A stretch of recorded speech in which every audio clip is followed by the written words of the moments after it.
हर पल का आनंद उठा लो, आज ही से मन की एक नई शांति पालो। समय आ गया बदलने का, समय आ गया कुछ करने का, अब उठा लो आनंद प्रतिदिन के जीवन का।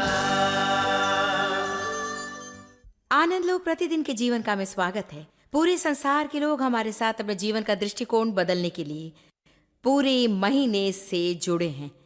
बहुत सी किताबों की और विख्यात किताब विनिंग विद पीपल के लेखक जॉन मैक्सवेल आज हमारे मेहमान हैं और हम जीवन बदल देने वाली मनोदशा देखते हैं। जॉन, प्रभु आपको आशीष दे। हमारे साथ फिर आने के लिए समय निकालने के लिए धन्यवाद। आपके साथ रहना पसंद है। जहां तक मनोदशा के विषय में सिखाने की बात है, उसमें आप मानो एक मुख्य विशेषज्ञ हैं और आपके पास हमेशा उत्तम मनोदशा रही है। नहीं, हमेशा नहीं। काश मेरे पास होती। क्या आप जानते हैं मेरी खुशी का एक कारण है कि हमारे साथ दर्शक 30 दिनों के लिए हैं और वे पाएंगे कि सभी मनोदशा में सुधार लाना जरूरी है। ये सही है। ऐसी बात नहीं है कि हम कहते हैं कि क्या आप जानते हैं मैंने एक उत्तम मनोदशा रखने का निर्णय लिया है, इसलिए मेरे पास उत्तम मनोदशा होगी, क्योंकि जीवन कठिन है। हाँ है। और प्रतिदिन हमारे साथ अनविकसित बात होती है और मैंने पाया है कि मैं अपनी मनोदशा में रोज सुधार न लाऊं तो वह जल्दी ही बिगड़ जाएगी। सही बात। और मैं सोचता हूं कि हम हमारे दर्शकों के साथ यह सही कह रहे हैं कि उन्हें 30 दिनों का समय दे रहे हैं कि प्रतिदिन वे मनोदशा के साथ व्यवहार करें। तो आशा करते हैं कि 30 दिनों में ये वे सही व्यवहार करें। जॉयस, आप जानती क्या होगा, वह आदत हो जाएगी और अचानक हम ऐसे मार्ग पर होंगे, एक मनोदशा के मार्ग पर जो हमें सच में उत्तम दिनों में ले जाएगा। जॉन, जब आपने कहा कि जीवन कठिन है, ये बिल्कुल सही है। और जब आपने उसे कहा तो मैंने सोचा, मुझे आश्चर्य होता है कि बहुत से लाखों लोग इस कार्यक्रम को देख रहे हैं और वे अपने जीवन में हुई दुखद घटना या दर्दनाक घटना के कारण चोट खाए थे और आप शायद ही सोच रहे हैं ये आपके लिए आसान है कि आप वहां बैठकर मुझे अच्छी मनोदशा रखने के विषय में बताएं, परंतु आप नहीं जानती कि मैं किस में से होकर जा रहा हूं। हाँ, मैं निश्चय नहीं जानती हूँ कि आप किस में से होकर जा रहे हैं। मैं जानती हूँ कि मैं भी भूतकाल में कुछ बातों में से होकर गई हूँ और जानती हूँ कि यदि आपको चोट पहुंची है तो ये कहना आसान नहीं कि मैं उत्तम मनोदशा रखूंगी। एक मनोदशा हम सबको बनानी होगी और वो है विश्वास की मनोदशा। हमें हर परिस्थिति में परमेश्वर पर विश्वास करना है कि नहीं, चाहे कुछ भी हो रहा हो। हाँ, यह सच है। मेरे जीवन में बड़ा बदलाव ये था कि जब मैंने जाना कि कोई और दूसरा तरीका नहीं है। ठीक। मैं सोचता हूँ कि जब तक हम सोचते हैं कि हमारे पास चुनाव है, मैं खुद पर विश्वास कर सकता हूँ, कुछ कर सकता हूँ या मैं निकाल सकता हूँ, मेरे मित्र ठीक कर सकते हैं, मेरे मित्र इसे ठीक कर सकते हैं, मेरे पास दूसरी चीज और स्रोत है। मैं सोचता हूँ कि हमारी मनोदशा ऐसी होती कि वहां जाए। मैं अपने जीवन में एक दिन एक निष्कर्ष पर आया कि परमेश्वर को छोड़ और कहीं नहीं जा सकता है। यह मानो लगभग एक जिज्ञासा का महसूस करन, उसी ने तो मेरा जीवन बदल दिया, क्योंकि तब मैं परमेश्वर के पास गया और तब उसने वह करना शुरू किया जो मैं कभी अपने लिए नहीं कर सकता था। ये तो अद्भुत है कि हम पूरी बातों को जाने देकर खुद के विषय परमेश्वर पर भरोसा रखने में हमें कितनी कठिनाई जाती, परंतु आप जानते हैं कि हम इसे कर सकते हैं। ये तो मनोदशा है जिस पर हमें काम करना है और पवित्र आत्मा को हमारे साथ काम करने देना है। जितना अधिक आप परमेश्वर पर विश्वास रखेंगे और जीवन में उसकी विश्वास योग्यता देखेंगे, उतना ही अधिक आप उस पर विश्वास कर सकेंगे। हम शायद कुछ छोटी बात के लिए विश्वास कर सकते हैं, फिर प्रभु जो करता है उसे देखते हैं और फिर बड़ी बातों के लिए उस पर विश्वास करना आसान हो जाता है। आप जानेंगे कि आप सच में अपना पूरा जीवन खोल सकते हैं और हम सब बता सकते हैं, आपका भूतकाल, भविष्य और सब कुछ। हम जानते हैं कि हम में से कई लोगों के लिए विश्वास करना कठिन है, परंतु ये व्यक्ति परमेश्वर पर किसी भी बात के लिए विश्वास करने के लिए तैयार नहीं था। उसने महसूस किया कि जीवन का कोई मूल्य नहीं, परंतु जब उसकी मनोदशा बदली, वैसे ही उसका जीवन भी बदल गया। मैं भावनात्मक रूप में टूटा हुआ था। असफलता का डर और तिरस्कार के डर के कारण बहुत दुख उठाया है। परमेश्वर ने जायज का बहुत उपयोग किया कि उन्होंने इस बात पर बहुत जोर दिया कि परमेश्वर चाहते हैं कि आप अपने जीवन के प्रत्येक दृष्टिकोण का आनंद लें। इसने सच में मुझे परमेश्वर की भलाई के विषय प्रकाशन का ज्ञान दिया कि वो मेरे साथ हैं और इसने मुझे इस योग्य बनाया कि मैं उसकी वास करने वाली सामर्थ्य, शांति, आनंद, सांत्वना और सामर्थ्य का आनंद लूं। जॉयस ने जो कहा वो मुझे पसंद है। शांति और आनंद तो विश्वास करने में पाए जाते हैं। इसलिए जब आप परमेश्वर पर विश्वास करते हैं, उसकी प्रतिज्ञाओं पर विश्वास करते हैं, तो वह सकारात्मक है। पर यदि मैं विश्वास नहीं करता हूं तो नकारात्मक में जाता हूं और फिर वो मेरा आनंद चुराते हैं। इस व्यक्ति ने जो वचन बताया है वो मुझे बहुत पसंद है। ये वचन है रोमियो 15:13। आनंद और शांति विश्वास करने में पाई जाती है। मुझे याद है मेरे जीवन में एक शाम के समय जॉन, जब मैंने ये जाना, जैसे हम बातें करते वैसे परमेश्वर से बातें कर रही थी, मैं अपने किचन में काम कर रही थी और मैंने सोचा मेरे पास कोई शांति नहीं, मेरे पास कोई आनंद नहीं, मेरी शांति और आनंद को क्या हो गया है। मुझे मालूम नहीं था कि मेरे जीवन में क्या गलत हुआ। जानते हैं हम कैसे करते मानिए नहीं। और मेरे किचन में मेरे पास प्रतिज्ञा का एक छोटा डब्बा है जहां से आप एक कार्ड निकाल सकते हैं और उस पर एक वचन लिखा होता है। ये मानो ऐसा कि बहुत लोगों के समान निराशा में मुझे परमेश्वर की प्रतिज्ञा चाहिए, इसलिए मैंने जाकर अपना प्रतिज्ञा का डब्बा खोलकर सोचा परमेश्वर मुझे वचन चाहिए। मैंने रोमियो 15:13 निकाला। हाँ, विश्वास करने में आनंद और शांति मिलती है। प्रभु ने मधुरता से मेरे हृदय की सेवा की कि तुमने अपना आनंद और शांति खो दिया है, क्योंकि तुम नकारात्मक हो गई हो, तुम उलझन में पड़ गई हो, तुम शक और अविश्वास में हो, तुम दुचित्ती हो गई हो, तुमने विश्वास की मनोदशा के साथ में रहना छोड़ दिया है। सही है। मनोदशा आपके जीवन में परमेश्वर के काम करने के लिए एक द्वार खोल सकता है या द्वार बंद कर सकता है। आप और मैं दोनों जानते हैं कि लोग जब बहुत ही नकारात्मक या मुश्किल मनोदशा में आते हैं तो हम कई बार उन तक नहीं पहुंच सकते हैं, क्योंकि वे कहते हैं मैं तो उन तक नहीं पहुंच सकता हूं, उनके विषय मनुष्य के संबंध से देखे। और फिर जब हम हमारे जीवन में अविश्वास रखते हैं तो परमेश्वर का हमारे साथ जो संबंध होता है उसे देखे। लोगों के विश्वास के कारण यीशु कहीं जगह चमत्कार नहीं कर सका। मनोदशा तो हमारे जीवन में परमेश्वर के बड़े काम के लिए द्वार खोल सकती है या फिर परमेश्वर को हमारे जीवन में काम न करने देने के लिए द्वार बंद करने वाली हो सकती हैं। विश्वास के लिए कोई मूल्य नहीं लगता। नहीं, बिल्कुल ही नहीं। मैं हमेशा कहती हूँ कि मैं जीवन भर जो विश्वास करती हूँ, यदि वो गलत भी हो जाए, जिसके विषय में जानती हूँ कि वैसा नहीं होगा, परंतु यदि वो गलत भी हो जाए तो भी मैं उन लोगों से अधिक बिल्कुल खुश सही। रहूंगी जिन लोगों ने विश्वास नहीं किया। और इसलिए मैं वकील हूँ कि बस कदम आगे बढ़ाकर सकारात्मक हो जाऊं। मैं किसी बात के लिए विश्वास न करके उसे पूरा पाने की बजाय कई बातों के लिए विश्वास करके उसे आधा पाना पसंद करूंगी। बिल्कुल सही। मैंने अपनी किताब विनिंग विद पीपल में एक सिद्धांत सिखाया, वह है बेडरॉक सिद्धांत, जो कहता है कि विश्वास सब संबंधों की नींव होती हैं। ये बिल्कुल सही है। मैंने परमेश्वर के साथ मेरे संबंध में या मेरे आपके साथ के संबंध में या किसी और के साथ के संबंध में पाया, यदि मैं आप पर भरोसा या विश्वास नहीं कर सकता हूं तो मैं पथरीले संबंध पर हूं। ये सही है। जैसे लोग हैं वैसे उन्हें नहीं देखते हैं, जैसे हम हैं वैसे उन्हें देखते हैं। इसलिए जब मैं ऐसा व्यक्ति हूं जिस पर विश्वास नहीं किया जा सकता है तो आप पर या किसी और पर विश्वास करने में मुझे कठिनाई जाती है। परंतु जिस क्षण मैं विश्वास निर्माण कर दूं तो सब के सब संबंध उसी पर बन जाएंगे। एक समय मेरे एक अच्छे मित्र थे, उनका नाम टॉम था। हम कनाडा में थे, मैं जवान था, 30 साल की उम्र में कैंप मीटिंग में प्रचार कर रहा था। टॉम मुझसे 15 से 18 वर्ष बड़ा था, बहुत सफल था। और दोपहर के भोजन के समय उसने कहा, जॉन, परमेश्वर तुम्हें सच में आशीष दे रहा है। मैं सोचता हूं कि तुम सफलता की ऊंचाई पर पहुंचोगे। फिर उसने मुझसे कहा, जैसे तुम आशीषित हो तो फिर लोगों पर कई बार भरोसा करने में तुम्हें कठिनाई जाएंगी। तुम सोचोगे कि उनका उद्देश्य क्या है, वे तुम्हारे पास क्यों आते हैं। और फिर उसने मुझसे ऐसा कुछ कहा जिसकी कीमत सोने के समान है। लगभग 25 वर्ष हो चुके हैं। उसने कहा कि तुम जान लो कि मैं तुम्हारा विश्वास योग्य मित्र रहूंगा, तुम हमेशा मुझ पर भरोसा कर सकोगे। वह मानो मेरे लिए बैंक में भावनात्मक पैसा है। वह मानो ऐसा व्यक्ति, चाहे मैं ऊपर रहूं या नीचे रहूं, अच्छा कर रहा हूं या नहीं कर रहा हूं, तो भी मैं उसके पास जा सकता हूं। वह विश्वास योग्य भरोसेमंद मित्र है। मैंने उस मूल्य के विषय में सोचा जो उसने मुझ में लाया था, और मैं वही मूल्य दूसरों में लाना चाहता हूं। मैं विश्वास योग्य मित्र होना चाहता हूं। मैं एक ऐसा व्यक्ति होना चाहता हूं जिस पर लोग भरोसा करें और लोग मेरे पास अच्छे दिनों या बुरे दिनों में आ सकें और यह जाने कि जो उनके पास है उससे मैं बिना शर्त के प्रेम और भरोसे के साथ में व्यवहार करूंगा। बिना शर्त के प्रेम और भरोसे के साथ। मुझे ऐसा लगता है कि ये दोबारा उसी बात के विषय बताता है जिससे हमने पिछले कई हफ्तों से देखा है, वो है बीज बोना। यदि हम विश्वास योग्य होने के बीज बोएं तो हम दूसरे लोगों पर भरोसा रखने योग्य होने की बड़ी फसल प्राप्त कर सकते हैं। हर समय जब आप निर्णय लेते हैं कि आप भरोसा करेंगे तो वो विश्वास का कदम होना चाहिए। परंतु ये बात मैंने पाई कि यदि मैं किसी पर भरोसा नहीं करती हूँ तो अंत में मैं हर समय चोट खाई, दयनीय और अकेली ही रहती हूँ। यदि मैं लोगों पर भरोसा करती हूँ तो जो लोग विश्वास योग्य हैं उनका मैं लाभ पा सकती हूँ। और यदि मुझे चोट लगती है तो चंगा करने वाला यीशु मेरे अंदर वास करता है।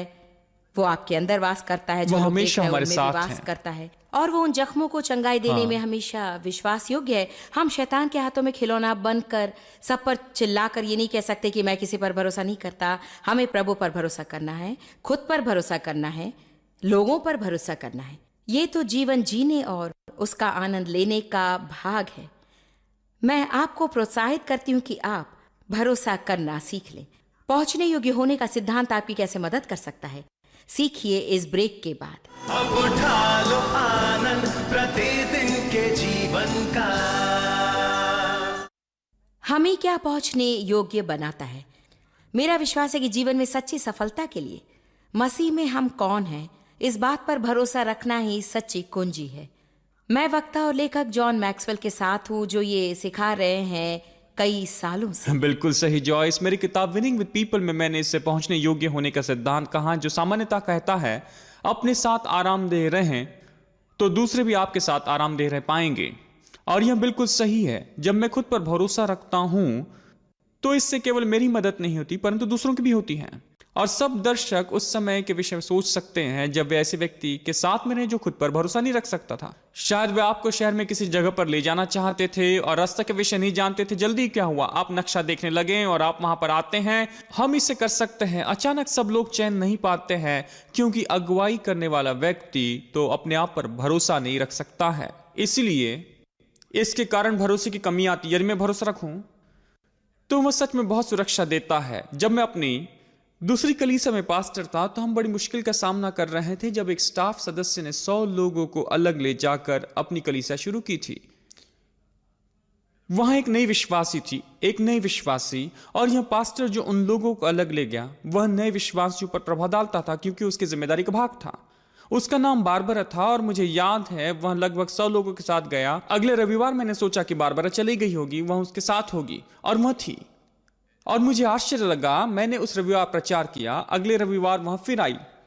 लगभग 1 महीने के बाद में मैंने उसे ग्रोसरी स्टोर में देखा और मैंने उससे कहा, बारबरा मैं तुमसे सच कहूं, मुझे आश्चर्य होता है कि तुम उस पास्टर के साथ नहीं गई क्योंकि तुम उसके करीब थी और उसने विश्वास के आरंभ में तुम्हारी बहुत मदद की थी। और उसने कहा, जॉन मैं एक नई विश्वासी हूं और जब यह हुआ तो मुझे बहुत विचलित करने वाला हुआ। मैंने निर्णय लिया कि एक और रविवार मैं आपका प्रचार सुनूंगी और फिर मैं चली जाऊंगी। उसने कहा, उस रविवार मैंने आपकी ओर देखा और आप लोगों की ओर देखकर मुस्कुरा रहे थे और मैंने आपके जीवन में भरोसा देखा। उसने कहा, मैं वहां पर बैठी ही रही, मुझे मालूम नहीं कि आपने क्या प्रचार किया परंतु मैंने आपका भरोसा ले लिया। हाँ। और उस दिन मैंने वहां से बाहर आकर कहा, मुझे अभी सुरक्षित महसूस करना है। उसने कहा, आपके भरोसे के कारण मैंने सुरक्षा पाई। मुझे याद है नए अगुवे के नाते उस दिन मैंने पहली बार समझा कि भरोसा दूसरों में डाला जा सकता है। हाँ, बिल्कुल आपने सही कहा। और जब मैंने वह भरोसा पाया तो मैं उसे दूसरों में दे सकता हूं। आरामदेह न रहना, भरोसा न रखना या निश्चित न रहना भी दूसरों में डाला जा सकता है। वह भी दूसरों में डाला जा सकता है। उस दिन वह बड़ा सिद्धांत मैंने सीखा कि यदि मैं परमेश्वर पर भरोसा रख सकता हूं तो मैं दूसरे लोगों की मदद कर सकूं कि वे प्रभु पर भरोसा रखें। जॉन, आप जो कुछ कह रहे हैं उसके साथ मैं सहमत हूँ, परंतु मैं अपने हृदय में ये प्रश्न सुन रही हूँ जो बहुत से दर्शक अपने मन में सोच रहे हैं कि मुझे भरोसा महसूस नहीं होता, मुझ में कुछ भी भरोसा नहीं, मैं बस एक असुरक्षित व्यक्ति हूँ और कोई भी भरोसा नहीं है। क्या आप जानते हैं, मैंने अभी अभी एक श्रृंखला सिखाई है जो भरोसे की आदत बनाने के विषय बताती है। मैंने अपनी शिक्षा से कुछ सीखा है। क्या आपने अपनी शिक्षा से कभी कुछ हाँ, सीखा बिल्कुल है? सही है। जैसे हम अध्ययन करते हैं, हम खुद से सीखते हैं। और मैंने सोचा भरोसे के साथ व्यवहार करने के लिए आपको भरोसा महसूस करने की आवश्यकता नहीं है। जब आपके 100 लोगों को लेकर कोई चले जाने के बाद उस रविवार जब आप मंच पर आए थे, आपने शायद बहुत भरोसा महसूस नहीं किया होगा। मैं निश्चय जानती हूँ कि आप सोच रहे कि लोग क्या सोच रहे होंगे, कौन छोड़कर जाएगा और वे क्यों छोड़ कर गए, और क्या आप अच्छे अगुवे नहीं थे। यदि आप अच्छे होते तो शायद वे रुक गए होते, परंतु फिर भी आपने उन बातों को अलग रखकर आपने मसीह में भरोसे के साथ व्यवहार किया। परमेश्वर ने मुझे बहुत समय पहले कहा था, यदि तुम अपना भरोसा खो दोगी तो शैतान तुम्हारी सेवकाई ले लेगा। बिल्कुल सही। वह जानता है और जल्दी से हमारा लाभ उठाता है। मैंने ये पाया कि सफल लोग पहले सही काम करते हैं फिर अच्छा महसूस करते हैं। ये बहुत ही अच्छा है।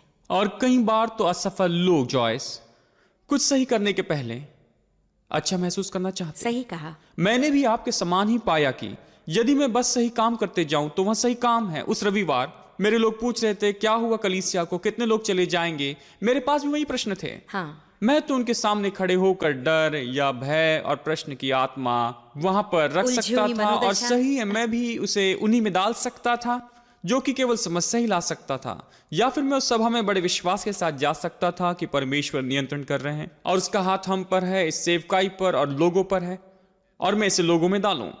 मैं यही सलाह दूंगा क्योंकि यह तो 30 दिन का कार्यक्रम है या 30 दिनों का कार्यक्रम है। यह ऐसा नहीं कि मैंने जॉयस मेयर को अगस्त के कार्यक्रम में देखा, यह तो 30 दिन का कार्यक्रम है। 30 दिन का समय आपका भरोसा बढ़ाने के लिए काफी है। दर्शकों के लिए मेरी सलाह यही है कि चाहे यह आपके लिए सही महसूस नहीं होता है, फिर भी आप जानते हैं कि यह सही है तो इसे कर लें। और देखिए, महसूसीकरण तो आएगा, परंतु महसूसीकरण व्यवहार के पीछे आता है, और जब हम ऐसा होने देते हैं तो हम सही काम करना शुरू करते हैं, जिसके कारण हमें सही परिणाम मिलते हैं। उसी से तो हमें निश्चय ही अच्छा महसूस होता। जानते हैं जॉन, भरोसा रखना विश्वास हाँ, है, बिल्कुल सही। और भरोसे की कमी डर है। मैंने एक छोटी किताब लिखी और मैंने ये सिद्धांत सिखाया। इसने मेरी अद्भुत रूप में मदद की और सच में लाखों लोगों की मदद की है। एक छोटा सिद्धांत, उसे कहते हैं इसे भय के साथ करें। देखिए, लोगों को सीखना है कि जो कुछ परमेश्वर उन्हें करने के लिए कह रहे हैं उसे ही उन्हें करना है, चाहे उसे उन्हें भय के साथ ही क्यों ना करना पड़े। हाँ, सही। जब बाइबल कहती है कि डर मत, तो वो सामान्यतः आपसे कहती है तुम्हें डर लगेगा, परंतु उसमें न जाना, क्योंकि डर शब्द का अर्थ है दूर भाग जाना या उड़ जाना। इसलिए जब परमेश्वर ने यहोशू से कहा डर मत क्योंकि मैं तेरे संग हूं, यदि डरेंगे नहीं, बस ढाढ़स बांधे और डरे नहीं, तो तुम लोगों को बंधन से निकालकर विजय में लाने योग्य हो जाओगे। वो सामान्यतः यहोशू से कह रहा था तुम्हें डर महसूस होगा, डर तेरे पीछे आएगा। ऐसा समय भी होगा जब तुझे भरोसा महसूस नहीं होगा, या तुझे असुरक्षित महसूस होगा, या तुझे डर महसूस होगा। तुम ये सोचोगे कि मैं तुम्हें नुकसान सही है। पहुंचाने आया। परंतु वो कह रहा था चाहे तू कैसे भी महसूस करे तो भी तू कदम बढ़ाते चला जा, अपना सिर ऊंचा उठाए रखना और जो मैं कहता हूं उसे करना, और तू सफल होगा। बिल्कुल सही। और हम सब जानते हैं कि मसीह जीवन में आज्ञाकारिता ही सफलता है। बिल्कुल सही जब कहा। तक यहोशू और इज़राइल के संतान यह न जान ले कि परमेश्वर उनके डर से बहुत बढ़कर हैं, तब तक परमेश्वर उनके लिए कुछ नहीं कर सकता था। मुझे याद है, एक नए विश्वासी होने के नाते गवाही के क्षेत्र में मैं ऐसे समय में आया जहां मुझे विश्वास बांटने में डर लगता था। मुझे डर लगता था और मैं कई बार नहीं कर सका। एक दिन मैं प्रेरितों के काम की पुस्तक पढ़ रहा था और मैं वह अध्याय पढ़ रहा था जहां वह प्रारंभिक कलीसिया के अगुवे और उनके सताव के विषय पढ़ रहा था, और उसने मुझे स्पर्श किया कि मुझे कभी भी डर नहीं होगा, ऐसा नहीं हो सकता। परंतु जब मैं परमेश्वर पर भरोसा रखता हूं, ठीक, तो वह मेरे मनुष्य के भय से बहुत ही बड़ा है। इसलिए जो भी भावना मजबूत है मैं उसी के अनुसार करूंगा। यदि मनुष्य के डर से अधिक परमेश्वर पर भरोसा है तो मैं परमेश्वर की आज्ञा मानूंगा। यदि परमेश्वर पर के मेरे भरोसे से अधिक मनुष्य का डर है तो फिर मैं गलत ही काम करता चला जाऊंगा। अचानक मैंने ये जाना कि ऐसा नहीं है कि आप जीवन में डर के साथ नहीं जाते हैं। यह सत्य आपको समझना होगा कि यह एक भावना है, परंतु इससे बड़ी एक भावना है जिसके कारण मैं सही प्रत्युत्तर दे सकता हूं। मैं विश्वास करती हूँ कि हम उस भरोसे में बढ़ सकते हैं और वो भरोसा उन्नति पाता है। यदि लोग कहते हैं कि मेरे पास कुछ भी भरोसा नहीं है, तो आपको कदम बढ़ाना है, उन्हें बातों में कदम आगे बढ़ाना है और पाना है कि परमेश्वर विश्वास योग्य है। जब हम वह काम करते हैं जो हमारे लिए मुश्किल है तो हमें भरोसा मिलता है। बिल्कुल सही कहा। फिर परमेश्वर की मदद के द्वारा, स्रोतों की मदद के द्वारा, लोगों के द्वारा जब हम उसे पूरा करते हैं तो हम मानो कहते हैं ओह सच में मैंने इसे कितनी कर अच्छी दिया, बात है। और वह हमें अलग स्तर पर ले जाता है। हमारे ही आराम की जगह पर रहकर हम कभी भरोसा प्राप्त नहीं करेंगे। देखिए, यदि आप डरे हुए हैं तो आप कुछ नहीं कर सकते हैं, इसलिए कदम बढ़ाकर ढूंढ निकालें। बिल्कुल सही। अधिकतर आप पाएंगे कि आप सच में इसे कर सकते हैं। बिल्कुल और यदि आप सही पाएं है। कि आप इसे नहीं कर सकते तो भी वो संसार का अंत नहीं है, क्योंकि कम से कम अब आप जानते हैं कि उस दिशा में नहीं जाना है। हाँ, बिल्कुल सही। इसलिए आप उसे मार्ग से बाहर निकाल देते हैं और आप किसी और बात की ओर बढ़ सकते हैं। आज कई लोग लड़ रहे हैं असुरक्षितता, अधिक डर और अधिक शर्म के साथ, और ये लोगों को उसके जीवन के लिए रखी परमेश्वर की योजना में आगे नहीं बढ़ने दे रहा है। यह सच है। मैंने असफलता के क्षेत्र में पाया है कि जब हम असफल होते हैं तो हम सामान्यतः दो दृष्टिकोण रखते हैं। हम असफलता से सीखते हैं और बढ़ते हैं और उत्तम होते हैं, या असफलता को छोड़कर कड़वे होते हैं और मैंने यह पाया है कि जब भरोसे की कमी के कारण हम किसी समस्या या बात को छोड़ देते हैं और भाग जाते हैं, चाहे वो बात कुछ भी क्यों ना हो, हम वापस उसी के पास आएंगे। हमने अभी यहोशू और प्रतिज्ञा के देश के विषय में कहा, परमेश्वर ने इस्राएलियों को 40 वर्ष तक जंगल में भटकने दिया, परंतु जब यह कहा गया कि किया गया, उसने उन्हें उसी जगह पर लाया जहां वे 40 वर्ष पहले थे। यह मानो तुम्हारे लिए मैंने जो जमा करके रखा है उसे पाने के लिए तुम्हें यह बात पूरी करनी होगी। हाँ। मैं कोई और दूसरे रास्ते का उपयोग नहीं करूंगा और फिर मैं किसी और पुल का उपयोग नहीं करूंगा। तुम्हें फिर से इसी नदी के पास आना होगा, इसी देश को देखना होगा, इसी शत्रु के साथ, इसी किलों के साथ निपटना होगा और हमें उन्हीं बात की ओर वापस आना होगा। और मैं सोचता हूं कि कई लोग सोचते हैं कि यदि मैं उसे अनदेखा करूं या फिर मैं यदि उसे छोड़ दूं, यदि मुझे इससे व्यवहार न करना पड़े। यह बिल्कुल सही, हमें इसके साथ में व्यवहार करना होगा। परंतु भरोसे के विषय सोचिए कि देखिए इजरायलियों के साथ क्या हुआ। निश्चय ही की पीढ़ी के बाद में वे वापस आए और वे दूध और मधु के देश में थे और वे खुद से कहते थे मेरे माता पिता भी यहां हो सकते थे। वाह। परमेश्वर ने उनके जीवन के लिए जो उत्तम रखा था उसे वे चूक गए, क्योंकि उन्होंने परमेश्वर पर के भरोसे से अधिक डर को आने दिया। परमेश्वर ने जो बातें मुझे सिखाई उसमें से ये बात एक है और ये एक सिद्धांत है कि हम उन बातों से दूर नहीं भाग सकते हैं। बाहर जाने का एक ही रास्ता है, उसमें से जाना। वह बिल्कुल सही है और उसमें से होकर जाना है के विषय में इस 3 दिनों में आप सिखा रहे हैं, वही मनोदशा है। सही है। आप और मैं दोनों जानते हैं कि 2 लोग एक ही परिस्थिति का सामना करते हैं, उसमें से एक जाकर सफल होता है और दूसरा पीछे चले जाता है। और यह ऐसा नहीं कि दूसरे की परिस्थिति पहले से बड़ी थी, यह तो मनोदशा थी। मनोदशा को मैं फर्क लाने वाला कहता हूं जॉयस, वही फर्क लाती है। यदि वही फर्क लाती आपने हैं। निर्णय लिया है तो हमें उसकी ओर फिर से जाना है कि आप परमेश्वर पर भरोसा रखेंगे। इस मनोदशा के विषय में हमने आज बातें की। हाँ। परमेश्वर ने यहोशू से कहा डर मत, मैं तेरे साथ हूं। हाँ। इसलिए मेरे जीवन में न डरने का एक ही कारण है कि मैं जानती हूं कि परमेश्वर बिल्कुल मेरे साथ है। आमीन। यह खुद पर भरोसा नहीं है, यह खुद ने सिखाया हुआ भी नहीं है, यह परमेश्वर पर भरोसा है। यह बिल्कुल यह सही तो बात। परमेश्वर जो कहता है वह जो है उसे समझना है, परंतु हमारे पास विश्वास की मनोदशा होनी चाहिए। साथ ही वह जो कुछ करना चाहता है वह उसे हम में और हमारे द्वारा करने देना है। पूरे हफ्ते में मनोदशा के विषय में बताऊंगी। वे हमारे साथ एक कॉन्फ्रेंस में जुड़ेंगे, परंतु फिर से हम आशा करते हैं कि आप हमारे साथ अगले सोमवार फिर से आएंगे।